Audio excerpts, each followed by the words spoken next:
کی باتوں کی لذت پہ لاکھوں درود، اس کے خطبے کی ہیبت پہ لاکھوں سلام، مصطفیٰ جان رحمت پہ لاکھوں سلام، لاکھوں سلام۔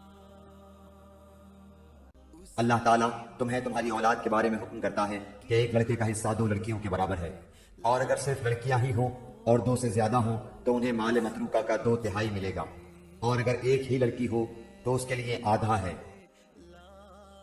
اور میت کے ماں باپ میں سے ہر ایک کے لیے اس کے چھوڑے ہوئے مال کا 6واں حصہ ہے، اگر اس میت کی اولاد ہو، اور اگر اولاد نہ ہو اور ماں باپ وارث ہوتے ہوں تو اس کی ماں کے لیے 3واں حصہ ہے۔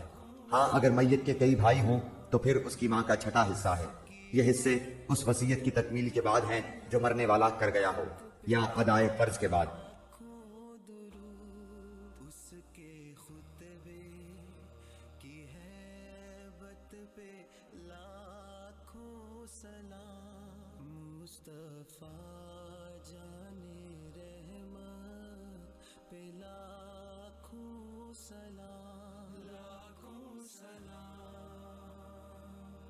اس کی باتوں کی لذت پہ لاکھوں، تمہاری بیویاں جو کچھ چھوڑ مریں اور ان کی اولاد نہ ہو تو آدھوں آدھ تمہارا ہے، اور اگر ان کی اولاد ہو تو ان کے چھوڑے ہوئے مال میں سے تمہارے لیے 1/4 حصہ ہے، اس وصیت کی ادائیگی کے بعد جو وہ کر گئی ہو، یا قرض کے بعد، اور جو ترکہ تم چھوڑ جاؤ اس میں ان کے لیے 1/4 ہے اگر تمہاری اولاد نہ ہو، اور اگر تمہاری اولاد ہو تو پھر انہیں تمہارے ترکے کا 8واں حصہ ملے گا، اس وصیت کے بعد جو تم کر گئے ہو، اور قرض کی ادائیگی کے بعد۔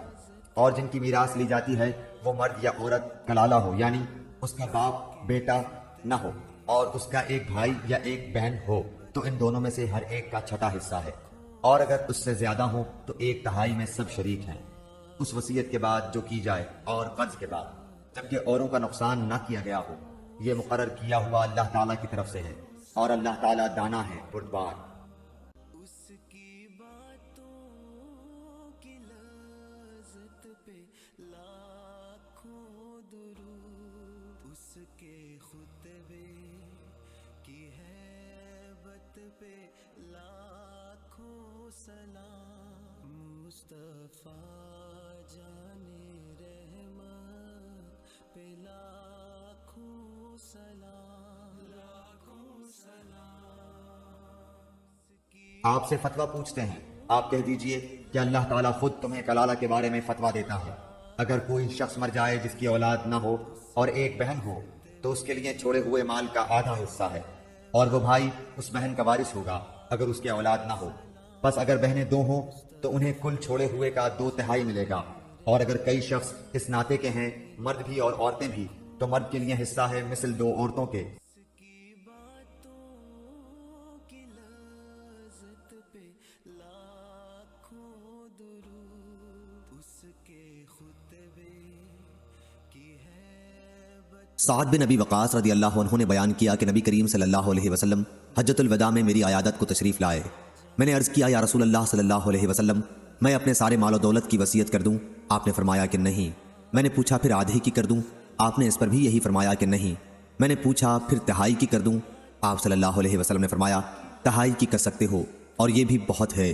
اگر تم اپنے وارثوں کو اپنے پیچھے مالدار چھوڑو تو یہ اس سے بہتر ہے کہ انہیں محتاج چھوڑ دو کہ لوگوں کے سامنے ہاتھ پھیلاتے پھریں۔ اس میں کوئی شبہ نہیں کہ جب تم اپنی کوئی چیز اللہ کے لیے خرچ کرو گے تو وہ خیرات ہے، یہاں تک کہ وہ لقمہ بھی جو تم اپنی بیوی کے منہ میں ڈالو گے وہ بھی خیرات ہے۔ ابو امامہ باہلی رضی اللہ عنہ کہتے ہیں کہ میں نے حجۃ الوداع کے سال خطبے میں رسول اللہ صلی اللہ علیہ وسلم کو فرماتے سنا، اللہ تعالیٰ نے ہر حق والے کو اس کا حق دے دیا ہے، لہٰذا کسی وارث کے لیے وصیت جائز نہیں۔ نبی اکرم صلی اللہ علیہ وسلم نے فرمایا، کسی آدمی کے لیے جائز نہیں ہے کہ کوئی ہدیہ دے پھر اسے واپس لے لے، سوائے باپ کے جو اپنے بیٹے کو دیتا ہے وہ اسے واپس لے سکتا ہے، اور جو شخص کوئی عطیہ دے پھر واپس لے لے، اس کی مثال اس کتے کی طرح ہے جو کھاتا رہے یہاں تک کہ جب آسودہ ہو جائے تو قے کرے، پھر اپنا قے کھا لے۔ جامع ترمذی حدیث نمبر 2132۔